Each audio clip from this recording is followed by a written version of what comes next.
IT job కోసం try చేస్తున్నారా? Coding tutor లో ట్రైనింగ్ తో పాటు స్టైఫండ్ అండ్ 100% జాబ్ గ్యారంటీ. నమస్తే, నేను Keshav. Welcome to Suman TV. హైదరాబాద్లో హైడ్రా ఆధ్వర్యంలో జరుగుతున్నటువంటి కూల్చివేతలు రాష్ట్ర వ్యాప్తంగానే కాదు, తెలుగు రాష్ట్రాల్లో చర్చనీయాంశం అవుతున్నాయి.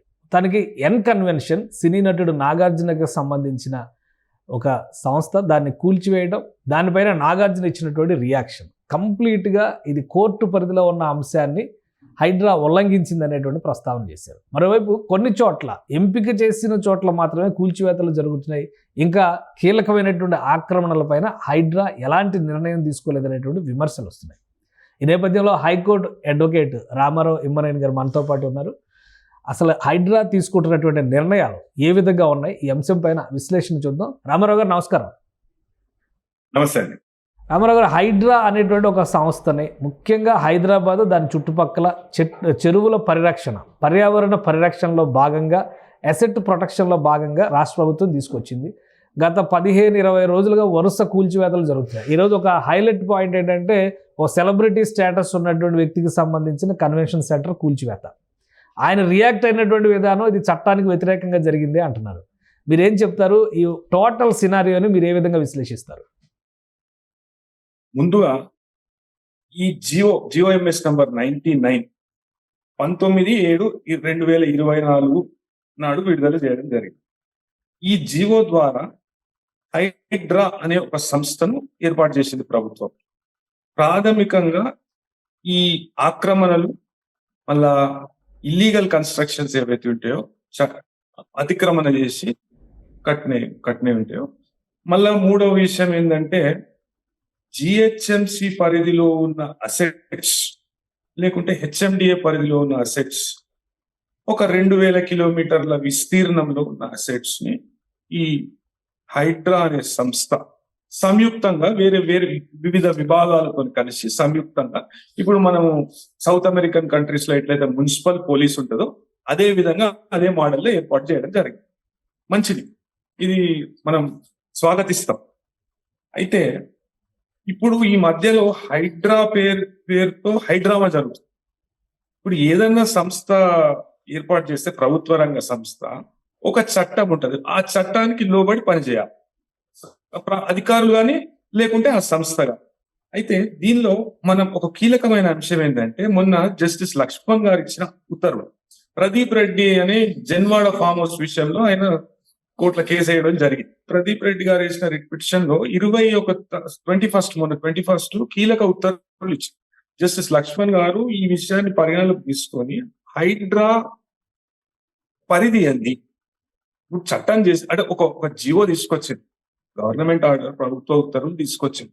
అయితే ప్రభుత్వ ఉత్తర్వులు అనేటివి చట్టానికి లోబడి ఉండాలి, కానీ చట్టం పరిధిని మించి ఉండకూడదు. అయితే దీనిలో మీరు ప్రాథమికంగా మనకు పరిశీలనకు వచ్చేది ప్రాథమిక న్యాయ సూత్రాలు, principles of natural justice. Last 15 days నుంచి ఇప్పటికే చాలా నిర్మాణాలు కూల్చేశారు. అటు బాచుపల్లి వైపు కావచ్చు, ఇటు గండిపేట చెరువు పరిసర ప్రాంతాల్లో కావచ్చు, చాలా విల్లాలు కూల్చారు, అపార్ట్మెంట్లు నిర్మాణంలో ఉన్నటువంటి అపార్ట్మెంట్లు కూల్చారు. ప్రాథమిక న్యాయ సూత్రాలు అనేవి వాటికి వేటికి వర్తించవా? ఓన్లీ నాగార్జున గారి ఎన్ కన్వెన్షన్కి మాత్రమే వర్తిస్తాయా? నేను ప్రతి ఒక్కరికి చిన్నది కూడా, ఇప్పుడు ఆ విషయం కూడా స్పష్టీకరణ చేసిండ్రు జస్టిస్ లక్ష్మణ్ గారు. చాలా మంచి తీర్పు. అంటే ఈ విషయంలో చాలా మంచి తీర్పు. అంటే మధ్యంతర ఉత్తర్వులు ఏవైతే ఇచ్చిండ్రో, ఆయన ఏమన్నారంటే 60 గజాలు, 100 గజాలు, 1000 గజాలు, లేకుంటే 10 ఎకరాలు, 20 ఎకరాలు, దీని మధ్యలో మీరు ఏం వ్యత్యాసం చూపెట్టకుండ్రి, కాకుంటే మీరు ప్రాథమిక న్యాయ సూత్రాలను పాటించవలసిందే అని స్పష్టీకరించిండ్రు. ఇప్పుడు 60 గజాలు ఉండని ఏ చిన్న వ్యక్తి ఉండేది. ఇప్పుడు ట్యాంక్ బండ్ పరిసరాల్లో అప్పట్లో 1996లను, 97లను, లేకుంటే 2000లను ఒక పెద్ద బాగా వర్షాలు పడి ఏమైతే ట్యాంక్ బండ్, దాని పరివాహక ప్రాంతాలన్నీ మొత్తం నీళ్ళలో మునిగిపోయినాయి. బోట్లలో పోయినారు. మీకు గుర్తుందో లేదో, మొత్తం ప్రజలందరూ బోట్లో పోయినారు. చాలా ఇబ్బంది అయింది. అయితే ఆడ చిన్న చిన్న ఇల్లు 40 గజాలు, 50 గజాలు, 60 గజాలు. అయితే అది ఇష్యూయే కాదు. ఇప్పుడు ప్రాథమికంగా నదులను, లేకుంటే చెరువులను, గుంటలను, అటువంటి వాటర్ బాడీస్ ను మేము ప్రొటెక్ట్ చేస్తామని చెప్పేసి ఒక సంస్థను సంయుక్తంగా ఏర్పాటు చేయడం జరిగింది. అది చాలా మంచి, అది స్వాగతించవలసిన విషయం. కాకుంటే ప్రాథమిక న్యాయ సూత్రాలు, మౌలిక న్యాయ సూత్రాలు అనేటివి ఎట్లయితే జిహెచ్ఎంసీ యాక్ట్ లో మీరు సెలెక్టివ్ గా ఎందుకు డెమాలిషన్ చేస్తున్నారు? ఇప్పుడు దుర్గం చెరువు విషయంలో కొద్దిగా ఎక్కువ చొరవ చూపెడుతుంది. అదే విధంగా మీకు గుర్రం చెరువు ఉన్నది, అది బార్కాసు, తలాబ్ కట్ట, మళ్ళా ఆడ అది ఫేమస్ ఎందుకంటే 2019లో కేంద్ర ప్రభుత్వం ఒక లెటర్ రాసింది, ఒక లేఖ రాసింది. ఈ ఇల్లీగల్ గా రోహింగ్యా క్యాంప్ అనేది ఆడ పెట్టిండ్రు, ఎట్లా మీరు దాన్ని కొనసాగిస్తున్నారు అని. ఇప్పుడు దాని మీద ఎందుకు యాక్షన్ తీసుకుంటలేరు అని అడుగుతాను. గుర్రం చెరువు 27 ఎకరాల గుర్రం చెరువు ఎంత కుంచుకపోయిందంటే అప్పట్లో 2019లో సరవత్ గారు, లుబ్నా సరవత్ గారు అని సోషల్ యాక్టివిస్టు, ఆమె లోకాయుక్తలో కూడా కేసు వేయడం జరిగింది ఆ విషయంలో. అట్లనే గుర్రం చెరువు ఉన్నది, మన మక్తా చెరువు ఉన్నది, మక్తా కుంట అంటారు, మక్తా కుంట ఉన్నది. అదైతే 38 ఎకరాలండి. 38 ఎకరాలు 7 నుండి 8 ఎకరాల కుంచుకపోయింది. నిజాంపేట్ చెరువు ఉన్నది, కాప్రా చెరువు ఉన్నది. అట్లాంటి విషయాలు ఇప్పుడు మంచిదే. అంటే ఒకటి క్లియర్ గా వచ్చిన కంప్లైంట్స్ ఆధారంగా ఇప్పుడు జనం కోసం అనేటువంటి ఒక స్వచ్ఛంద సంస్థ దీనిపైన దాదాపు 10 ఏళ్లుగా పోరాటం చేస్తున్నాం అని చెప్తుంది. 2014-15లోనే లోక్ అదాలత్లో ఫిర్యాదు చేశాం. ఆ రోజు అధికారులు హడావుడి చేసి హై లెవెల్ ఇన్ఫ్లుయెన్స్ వాళ్ళని వదిలేశారు అని దానికి సంబంధించిన ఆధారాలు లోక్ అదాలత్ ప్రొసీడింగ్స్ కూడా హైడ్రాకి సబ్మిట్ చేసింది. మరోవైపు కోమటిరెడ్డి వెంకటరెడ్డి గారికి వచ్చినటువంటి ఫిర్యాదు ఫుల్ ట్యాంక్ లెవెల్ ఉన్నది, అలానే ఆక్రమణకు గురైనటువంటి 3.5 ఎకరాలకు సంబంధించిన స్థలం, ఓవరాల్గా చెరువుకు సంబంధించినటువంటి శాటిలైట్ ఇమేజెస్, వీటన్నిటిని చూసినాక ఎన్కన్వెన్షన్ అనేది ఒక ఇల్లీగల్ కన్స్ట్రక్షన్ అనేటువంటి అభిప్రాయానికి చాలామంది వచ్చారు. బట్ లీగల్గా దీని మీద స్టే ఆర్డర్ ఉంది అని నాగార్జున గారు చెప్తున్నారు. సో ఇప్పుడు జరిగినటువంటి కూల్చివేత లీగల్గా కొత్త కాంప్లికేషన్స్ని హైడ్రాకి తీసుకొచ్చే అవకాశం ఉందా? ఇప్పుడు హైడ్రాకి నేను చెప్పాలంటే మొన్న జరిగిన కేసులో ఒక ప్రత్యేక న్యాయవాది కూడా లేడు. హైడ్రా అనేది మొన్ననే పెట్టిన సంస్థ. ఇప్పుడు ప్రాథమిక న్యాయ సూత్రాలను పాటించకపోతే 100% అధికారులకు కానీ లేకుంటే ప్రభుత్వానికి కానీ కోర్టులో ఫేస్ చేయడం అయితే తప్పదు. సాక్ష్యాధారాలు ఉండవచ్చు, ఆక్రమణ జరిగి ఉండవచ్చు, కాకుంటే ఈ ప్రాథమిక న్యాయ సూత్రాలన్నింటివి పాటించాలి. మీరు ఒక నోటీస్ ఇవ్వాలి. ఇప్పుడు కొన్ని విషయాలలో హైడ్రా అనే సంస్థ ఏం చెప్తుందంటే అప్పట్లో ఆర్డర్లు ఉన్నా కానీ మా సంస్థకు అవి పనియవు, ఎందుకంటే ఇప్పుడు అట్లా రెట్రాస్పెక్టివ్ ఆపరేషన్ ఎట్లా ఉంటుంది చెప్పండి. ఇప్పుడు ఒక సంస్థను ఏర్పాటు చేసినాక గతంలో రెవెన్యూ డిపార్ట్మెంట్ మీద ఇంకొకటి శాఖాపరమైన కోఆర్డినేషన్, ముఖ్యంగా లక్ష్మణ్ గారు ప్రస్తావించిన విషయం ఏంటంటే శాఖాపరంగా ఒక శాఖ ఇప్పుడు పంచాయత్ పర్మిషన్ ఇచ్చింది అనుకోండి. హైడ్రా అనే సంస్థ పంచాయత్ అనేది రాజ్యాంగబద్ధంగా ఏర్పాటు చేయబడ్డ ఒక ఇన్స్టిట్యూషన్, పంచాయతీరాజ్ వ్యవస్థ. అయితే పంచాయతీకి ఏడు వరకు పర్మిషన్ అధికారం ఉంటదంటే G+1 ఇచ్చే అధికారం ఉంటుంది. వాస్తవానికి కొన్ని ఫామ్ హౌస్లు ఇప్పుడు జన్వాడ విషయానికి వస్తే G+1 ఉన్నది ఆ ఫామ్ హౌస్. అయితే ఆ జన్వాడలో ఉన్న ఫామ్ హౌస్ విషయంలో కోర్టుకు పోతే కోర్టు ఏం చెప్పిందంటే మీరు వాళ్ళ దగ్గర ఉన్న టైటిల్ డాక్యుమెంట్స్ ముందుగా పరిశీలించండి. నేను కొన్ని అంటే నాకు వ్యక్తిగతంగా నేను ఇంతకు ముందు డీల్ చేసిన కేసుల విషయం చెప్తున్నా. ఇరిగేషన్ డిపార్ట్మెంట్ లో కుంట అని రాస్తున్నది, రెవెన్యూ డిపార్ట్మెంట్ లో అటువంటి వర్డ్ ఎక్కడ యూజ్ చేయలేదు, అటువంటి నోటిఫికేషన్ ఇవ్వడం లేదు. అయితే రెవెన్యూ వాళ్ళు తర్వాత హెచ్ఎండిఏ వాళ్ళు పర్మిషన్లు ఇచ్చినాక ఇరిగేషన్ డిపార్ట్మెంట్ వాళ్ళు వచ్చి వీళ్ళని ఇబ్బంది పెట్టే తరుణంలో మళ్ళీ అదే తహసీల్దార్ అదే ఎంఆర్ఓ వచ్చి వీళ్ళకి నోటీసులు ఇస్తారు. కోర్టును మేము ఆశ్రయిస్తాం. కోర్టును ఆశ్రయిస్తే కోర్టు ఏం చెప్పిందంటే మీకు శాఖాపరమైన సంఘీభావం లేకపోతే కోఆర్డినేషన్ అనేది లేదు. ఒక అథారిటీ పర్మిషన్ ఇస్తుంది, ఇంకొక అథారిటీ ఈ విషయాలన్నీ పరిగణలోకి తీసుకొని హైడ్రా చట్టం అనేది మరింత పటిష్టంగా చేయాలి.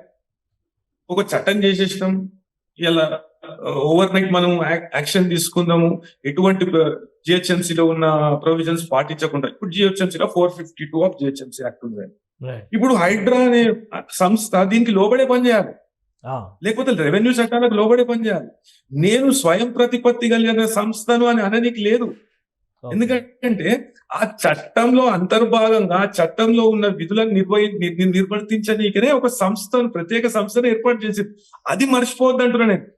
మీరు ఇప్పుడు ఒక ప్రొసీజర్ అయితే ఫాలో అయి ఉండొచ్చు. హైడ్రా తనదైన శైలిలో ఒక ప్రొసీజర్ ఫాలో అయి ఉండొచ్చు. నాగార్జున గారు చేసిన క్లెయిమ్ ఇంకో వైపు నుంచి దానికి డిఫరెంట్ ఆపోజిట్ డైరెక్షన్లో అది కనిపిస్తున్నటువంటి పరిస్థితి. నెక్స్ట్ ఏం జరుగుతుంది? ఆల్రెడీ కూల్చివేత అనేది కంప్లీట్ అయిపోయింది కదా, దీని ప్రభావం ఎలా ఉంటుంది? నేను నాగార్జున గారి విషయం ఒకటే కాదు. ఇప్పుడు జస్టిస్ లక్ష్మణ్ గారు ఆర్డర్స్ లో ఏం చెప్పింది అనేది ఒక విశ్లేషణ చేస్తున్నాను. ఇప్పుడు ముందుగా వాళ్ళ టైటిల్ డాక్యుమెంట్స్ అప్పట్లో రిజిస్ట్రేషన్ అప్పట్లో ఉన్న ప్రభుత్వమే చేసింది కదా. రిజిస్ట్రేషన్ చేసినప్పుడు ఇంకా కొన్ని సందర్భాలలో అప్పట్లో ఫుల్ ట్యాంక్ లెవెల్ అని గుర్తించినది ఇప్పట్లో ఫుల్ ట్యాంక్ లెవెల్ కాకపోవచ్చు. అంటే ఇట్లా సిటీ ఎక్స్టెండ్ అవుతుందో ఆ విషయాలన్నీ మీరు పరిగణలోకి తీసుకోండి అన్నది కోర్టు. మీరు అక్రమ నిర్మాణాలను కూల్చొద్దు, అక్రమ నిర్మాణాల జోలికి పోవద్దని కోర్టు అనలేదు. నేను కోర్టు ఉత్తర్వులకు లోబడే మీరు పని చేయండి అనేది కోర్టు చెప్పిన విషయం. అది చట్టం ఏం చెప్తుంది? 452 ఉన్నది. 452లో ముందుగా ఒక ప్రొవిజనల్ నోటీస్ అనేది ఇవ్వాలి. ప్రొవిజనల్ నోటీస్ ఇచ్చి ఆ నోటీస్ కి ఎక్స్ప్లెనేషన్ అడగాలి. మీరు ఇట్లా చట్టవిరుద్ధంగా లేకుంటే ఆక్రమణ చేసి లేకుంటే ఎటువంటి అనుమతి పొందకుండా మీరు ఒక నిర్మాణం చేస్తున్నారు, ఆ నిర్మాణాన్ని మేము ఎందుకు కూల్చివేయద్దు, లేకుంటే మీరే కూల్చివేయండి అనే విషయాన్ని ఆ అక్రమ నిర్మాణం చేస్తున్న వ్యక్తి, ఆరోపణలు చేయబడ్డ వ్యక్తి ఉన్నటువంటి వెసులుబాటుల్ని, లొసుగుల్ని ఉపయోగించుకుని ఇలా బాగా హైలీ ఇన్ఫ్లుయెన్స్ ఉన్నటువంటి వాళ్ళు చేస్తున్నటువంటి వాటి వల్లనే పర్యావరణం పూర్తిగా సర్వనాశనం అవుతుంది, దాని ప్రభావం మొత్తం మానవాళి మీద పడుతుంది అనేటువంటి విమర్శ స్వచ్ఛంద సంస్థలు చాలా స్పష్టంగా చేస్తున్నాయి. ముఖ్యంగా కన్వెన్షన్ విషయంలో ఒక ఆందోళన రూపంలో చాలామంది అక్కడికి వెళ్ళి పరిశీలించిన సందర్భాలు కూడా ఉన్నాయి. 10 ఏళ్ల నుంచి పరిష్కారం కానటువంటి సమస్య హైడ్రా ఒక పరిష్కారాన్ని తీసుకొచ్చింది అనేటువంటి అభిప్రాయం జనంలో కనిపిస్తుంది. ఎందుకంటే సోషల్ మీడియాలో వస్తున్నటువంటి కామెంట్స్ కావచ్చు, ఇవన్నీ కేవలం తన ఇమేజ్ని కాపాడుకోవడం కోసం నాగార్జున గారు ఒక స్టేట్మెంట్ ఇచ్చారు. చట్ట ప్రక్రియ పరిధిలో ఉన్నటువంటి అంశాన్ని వీళ్ళు దుడుకుగా వ్యవహరించారు, మేమేం ఆక్రమణదారులం కాదు అని వాళ్ళ సచ్చీలతను చెప్పుకునే ప్రయత్నంలో బాగా ఇచ్చిన స్టేట్మెంట్ మాత్రమే ఇది అనే అభిప్రాయం సోషల్ మీడియాలో వస్తుంది. ఏమంటారు మీరు? జిహెచ్ఎంసి చట్టానికి హైడ్రా అతీతమా, లేకుంటే రెవెన్యూ చట్టాలకు ఈ హైడ్రా అనే సంస్థ అతీతమా? ఈ విషయం ముందుగా మనం మాట్లాడాలి. ఇప్పుడు అక్రమ నిర్మాణాలను కూల్చొద్దు అని ఏడ కూడా చెప్పలేదు. అయితే ఇప్పుడు 10 సంవత్సరాల నుండి కోట్ల నానుతున్న విషయము, లేకుంటే వేరే జరుగుతున్న విషయము, ఎంతో మంది పెద్ద పెద్ద సెలబ్రిటీస్ కూడా దాంట్లో పెళ్లిళ్ళు చేసుకున్నారు, ఎన్నో ఫంక్షన్లు చేసుకున్నారు, ఆ విషయం తెలిసిందే.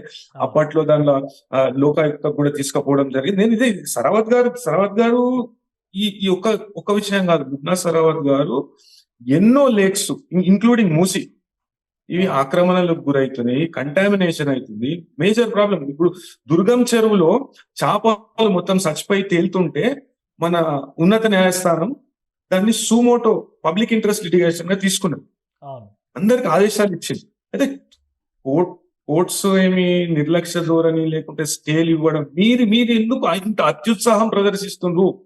ఇప్పుడు నాగార్జున గారి విషయంలో కాదు, అప్పీల్ చేస్తే దీన్ని కన్సిడర్ చేసే అవకాశం ఉంటుందా కోర్టు? అది ఆ కూల్చివేత సహజ న్యాయ సూత్రాలకు విరుద్ధంగా ఉందంటే 100% కోర్టు దీన్ని పరిగణలోకి తీసుకునే అవకాశం ఉంటుంది.